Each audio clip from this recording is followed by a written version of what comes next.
Hi friends, welcome to my channel. இன்றைக்கி நம்ம சேனலில் ரம்ஜான் ஸ்பெஷல் பாரம்பரிய முறைப்படி வட்லாப்பம் செய்வது எப்படின்னு தான் பார்க்க போகிறோம். இது இல்லாமல் முஸ்லீம் வீடுகளில் ரம்ஜான் பண்டிகையே கிடையாது. ரொம்ப சாஃப்டான ஸ்வீட்டான வாயில் வச்சதோடைய கரையக்கூடிய ஒரு அழகான வட்லாப்பம் எப்படி செய்கிறதுன்னு வாங்க போய் இந்த வீடியோவில் பார்க்கலாம். இதுக்கு தேவையான பொருட்கள் என்ன: 4 முட்டை, ஒரு பிஞ்ச் சால்ட், 1/4 கிலோ ஜீனி, 250 ml coconut milk, 1 spoon ghee, 25 gram முந்திரி, 25 கிராம் ட்ரை கிரேப்ஸ், அப்புறம் 2 ஏலக்காய், 1 இன்ச் அளவுக்கு பட்டை எடுத்துக்கிறணும். பவுலில் முட்டையை உடைச்சி நம்ம இந்த எல்லா முட்டையும் உடைச்சி அதில் போட்டுக்கிறணும். பீட் பண்ணக்கூடிய மிஷின் இருக்கிறவங்க மிஷினில் பீட் பண்ணிக்கலாம், மிஷின் இல்லாதவங்க கையில் நம்ம பீட் பண்ணிக்கலாம். அதனால் ஒரு பிரச்சனையும் இல்லை. நல்லா அந்த எக்கு எல்லாமே நல்லா ஒன்றோட ஒன்று மிக்ஸ் ஆகக்கூடிய அளவுக்கு நல்லா வேகமாக பீட் பண்ணிக்கிறணும். அதுக்கப்புறம் அந்த 2 ஏலக்காவை லேசாக இப்படி ஒரு அடி அப்படி ஒரு அடி அந்த மாதிரி லேசாக தட்டி அதோடு நம்ம கலந்துக்கிறணும்.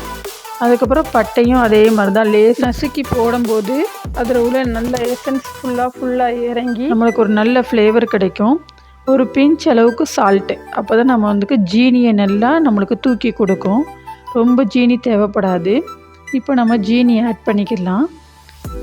ஜீனி நல்லா கரையிற அளவுக்கு நம்ம கையாலேயே நல்லா பீட் பண்ணணும். எந்த அளவுக்கு நம்ம பீட் பண்ணுறோமோ அந்த அளவுக்கு அந்த வட்டிலாப்பம் ரொம்ப சாஃப்டாகவும் வாயில் வச்சோன்னா கரையக்கூடிய அளவுக்கு ரொம்ப சாஃப்டாக வரும். ஃபுல்லாக பபிள்ஸ் வர அளவுக்கு நீங்கள் பீட் பண்ணணும். அதுக்கப்புறம் நீங்கள் எந்த பவுலில் வட்லாப்பம் செய்ய போகிறீங்களோ அந்த பவுலில் ஒரு கரண்டி அளவுக்கு நெய் விட்டு முந்திரியையும் உலர் திராட்சையும் நல்லா பொன்னிறமாக வறுத்து எடுத்துக்கிறணும். கறியை விட்டுறக்கூடாது. ஃபஸ்ட்டு முந்திரியை போட்டு நல்லா வறுத்துக்கிட்டு லாஸ்ட்டாக தான் நீங்கள் என்ன பண்ணணும், உலர் திராட்சையை போடணும். நல்லா வறுத்தோன்னே ஸ்டவ் ஆஃப் பண்ணி நம்ம கீழே இறக்கி வச்சிடணும். வடிகட்டி இருந்துச்சுன்னா நீங்கள் வடிகட்டியை யூஸ் பண்ணிக்கிறீங்க, இல்லைன்னா இந்த மாதிரி ஒரு துணியை வச்சு நீங்கள் வடிச்சிக்கிடலாம். நான் மேக்ஸிமம் இதை தான் நான் யூஸ் பண்ணுவேன். அப்போ தான் நம்மளுக்கு ஈஸியாக நம்மளுக்கு வடிகட்டி வந்துடும். நம்ம ரொம்ப சிரமப்பட வேண்டியதே கிடையாது. ஃபுல்லாக எதுவுமே நிற்காத அளவுக்கு வந்துடும். நம்ம வறுத்து வச்சுருக்க நட்ஸோட பீட் பண்ணி வச்ச எக்கையும் நம்ம கலந்து அதோட கோகோனட் மில்க்கு நல்லா கட்டியாக குளுகுலுன்னு இருக்கக்கூடிய மில்க்கையும் மிக்ஸ் பண்ணி நல்லா பீட் பண்ணணும். பீட் பண்ணி 3 மிக்ஸ் ஆகிற அளவுக்கு பீட் பண்ணி அதோட ஒரு மூடி போட்டு க்ளோஸ் பண்ணிடணும். ஒரு செம்பு தண்ணி குக்கரில் ஊற்றி அதுக்குள்ளே ஒரு தட்டு போட்டு நல்லா அது உள்ளே வச்சு நல்லா ஹீட் ஆகணும். ஓரளவுக்கு ஆவி வந்ததுக்கு பிறகு நம்ம மிக்ஸ் பண்ணி வச்சுருக்க வட்லாப்பத்தோட இதை உள்ளே தூக்கி வச்சு எந்த சைடாவது வலியுதான்னு சொல்லிட்டு செக் பண்ணி பார்க்கணும். செக் பண்ணி பார்த்துட்டு மூடி போட்டு நல்லா க்ளோஸ் பண்ணிடணும். அதுக்கப்புறம் மேலே வெயிட் ஒன்று வைக்கணும். அப்போ தான் தண்ணி வட்லாப்பத்துக்குள்ளே இறங்காமல் இருக்கும்.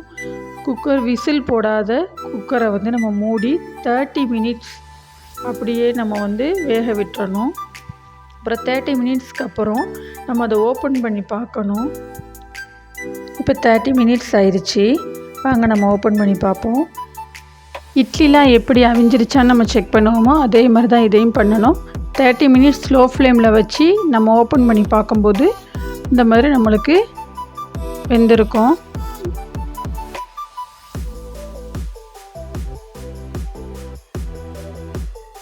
நம்மளுக்கு வெந்துருச்சு.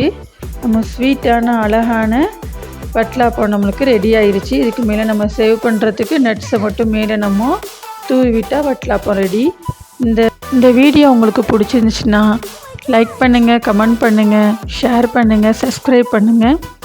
பக்கத்தில் இருக்கக்கூடிய பெல் பட்டனையும் கிளிக் பண்ணுங்கள். அப்போ தான் நான் போடுற வீடியோ உடனுக்குடனே உங்களுக்கு வரும். நீங்களும் ட்ரை பண்ணி பாருங்கள். ட்ரை பண்ணிவிட்டு எப்படி வந்துச்சுன்னு கமெண்ட் பாக்ஸில் எனக்கு சொல்லுங்கள். Thank you.